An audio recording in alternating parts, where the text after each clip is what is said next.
हम ठीक करना जानते हैं। हम देश की रक्षा करना करके आए हैं।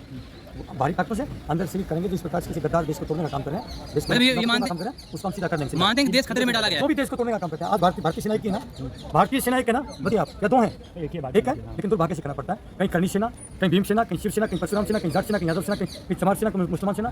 सर यही तो संस्कृति बचा रहे हैं। यार मैं क्या कहूँ, आग लगी पड़ी हमारे तैयार। आज नहीं बना, ये काफी हाँ, तो ये बनता है ना, ये किसका काम है? इन नेताओं का काम। आज इन्होंने देश को खंड खंड में बांटा। हमारी आत्मा में भाई साहब, हमने पूरी जवानी कुर्बानी की है देश के नाम पे, रक्षा करी है, और ये देश को सपना तो अखंड भारत का दिखा रहे हैं, काम कर रहे हैं, तोड़ने अखंड खंड में तोड़ने का काम कर रहे हो। तो तुम्हारी तो दोहरे चरित्र है, तुम आपस में नफरत बोलोगे, आपस में नफरत भरोगे, तो आपस में जुड़ाव होगा, तभी तो अखंड भारत बनेगा। इससे पहले समाज में जो भाईचारा होता था, किसान परिवार से जो भाईचारा होता था, वो भाईचारा सब समाप्त कर दिया। हम सब सीमाओं को गोलियां खाते रहे, देश के लिए अपनी पूरी कुर्बानियां देते रहे, और यहाँ पर देश के नेताओं ने आपसी भाईचारा को खा लिया। आज देश को बारूद के ढेर पर लाके खड़ा कर दिया। 2 साल पहले दिल्ली में दंगे हुए थे, आपको पता है। मैं दिल्ली में, अब दिल्ली में हम सारे सैकड़ों हिंदू भाई मारे जाते हैं, सैकड़ों मुसलमान भाई मारे जाते हैं। अरे उस माँ से पूछिए जिसका लाल गया है। नेताओं किसने क्या बिगड़ा? चिंगारी किसने दिखाई? चिंगारी दिखाई नेताओं ने। कहा जा रहा है कि 2014 से पहले भारत को कोई नहीं जानता था, पूरे विश्व में भारत का डंका बज रहा है, मोदी का डंका बज रहा है। आप कह रहे कि यहाँ गृहयुद्ध होने वाला है। कुछ भी कह दीजिए, देश जो है ये सदियों से था, सदियों से रहा है, रहेगा। तो आपको भी डर लग रहा है? हमें कोई डर नहीं था, बिल्कुल नहीं। आप भी तो कह रहे हैं ना कि बारूद के ढेर पे देश बैठा। लेकिन हाँ, हम ठीक करना जानते हैं। राजनीति में हम ठीक करना जानते हैं।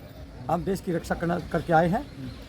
बाहरी ताकतों से अंदर से भी करेंगे जिस प्रकार से किसी गद्दार देश को तोड़ने का काम कर रहे हैं, देश को काम कर रहे हैं, उसको हम सीधा कर देंगे। मानते हैं कि देश खतरे में डाला गया है। जो भी देश को तोड़ने का काम करते हैं। आज भारतीय सेना एक ही है ना, भारतीय सेना एक है ना, बताइए आप क्या दो हैं? एक है, लेकिन दुर्भाग्य से करना पड़ता है। कहीं करनी सेना, कहीं भीम सेना, कहीं शिव सेना, कहीं परशुराम सेना, कहीं जाट सेना, कहीं यादव सेना, कहीं चमार सेना, कहीं मुसलमान सेना। सर यही तो संस्कृति बचा रहे हैं। यार मैं क्या कहूँ, आग लगी पड़ी हमारे तैयार। कोई आज नहीं बना, ये काफी सालों से बन रहा है। ये बनता है ना, ये किसका काम है? इन नेताओं का काम।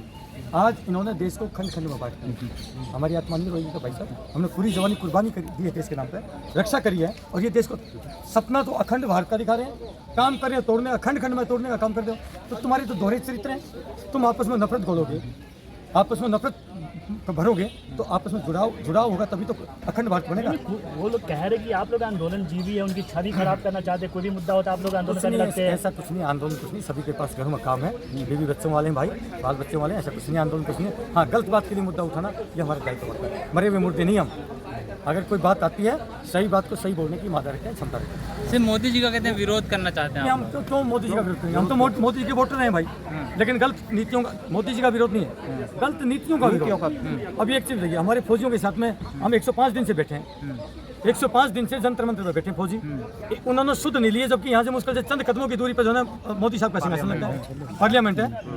एक भी मंत्री संतरी कोई तो भेजते हैं। क्यों नहीं लेना चाहते आप लोग सुधर? आप लोगों के साथ जलेबी खाते हैं, बॉर्डर पे जाते हैं। भाई एंकर रावण का नहीं रहा, तो इनकी तो भाई औकात ही क्या है, फिर हमारी इनकी तो औकात क्या है। चिंता ना करें, ये वक्त सदा एक जैसा नहीं रहता। थोड़ी देर पहले सूरज यहाँ ऊपर था, अब सूरज वहाँ चलेगा। ये ढलती फिरती छाया है। आज जो है किसी के साथ पावर, वो कल किसी और के साथ होगी, और देश बदलेगा, मुझे यकीन है। जब रावण की हत्या हुई तो श्री राम आए, कंस की हत्या हुई तो श्री कृष्ण जी आए, और अब इन रावण और कंस रूपी नेताओं की हत्या हुई ना, तो फौजी हमारी नेता नगरी से कोई वास्ता नहीं था। अब कौन आने वाला है? अब आएंगे, फौजी आएंगे, चिंता ना करें। देश की जो व्यवस्था बदलती है, फौज में हिंदू भी है, मुसलमान भी है, सिख भी है, ईसाई भी है। यहाँ हिंदू मुसलमान की बात नहीं करते, फौजी आएंगे, और मुझे यकीन है अगर फौजी जागे देश की बात करते तो पूरा देश फौजियों के साथ खड़ा होगा। सब यकीन है, जो दलाल होंगे इन नेताओं की दलाली करते रहेंगे, और जो माँ भारती के वीर सपूत हैं वो फौजियों के साथ होंगे। सब हमें यकीन है पूरा। नंबर छोड़ता हूँ 8368002355। भाई फौजियों ने हिम्मत जुटाई है। आपको लगे ये माँ भारती के रण बाकुरे, ये आपके बेटे, गरीबों के बेटे देश की दिशा और दशा बदल सकते हैं, तो आपका आशीर्वाद चाहिए साहब। जय हिंद, जय भारत, धन्यवाद। मैं भी अपना नंबर छोड़ता हूँ इसमें 9992367860। मेरा नाम सूबेदार मेजर लालचंद यादव है, और मैं हरियाणा का रहने वाला हूँ। नूहू मेरा डिस्ट्रिक्ट है। Thank you sir. ठीक है जी।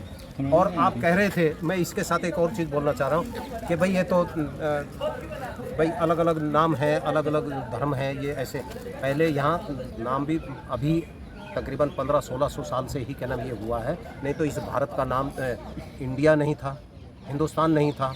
उससे पहले तो इसका नाम ही कुछ और था, आर्यवर्त देश था। हम सब आर्य हैं, और आर्य कहते हैं श्रेष्ठ पुरुष को। तो हम लोग सब श्रेष्ठ क्यों नहीं? हम लोगों को धूमिल दूषित करके इस अंग्रेजी परंपरा ने, मैकाले शिक्षा पद्धति ने सबके तो संस्कार भुला दिए, और अंग्रेज़ों ने, मुसलमानों ने भी जाति अलग अलग जातियों में, अलग अलग धर्म में बांट करके इस देश को छिन्न भिन्न किया है। अंग्रेज़ों ने भी वही परंपरा को अपनाया। तो इस प्रकार का हिंदू तो है मुसलमान ये, सभी ने एक लेकिन ही काम किया है। जाति भारत में- एक है और एक ही रहेगा। ये आर्यवर्त देश है। आप सभी अपने आप को आर्य समझें और आर्य बन करके इस देश के ऊपर आप काम करें। आपके साथ ना कोई धोखा होगा और बिल्कुल पूरे विश्व के अंदर आपका सम्मान है। लेकिन आप फौज में हैं, लेकिन कुछ लोग, हम जब गांव में जाते हैं तो कुछ गांव के फौजी लोग कहते हैं कि मोदी जी ने हमारे लिए बहुत अच्छा काम किया है, वो लोग तारीफ करते हैं।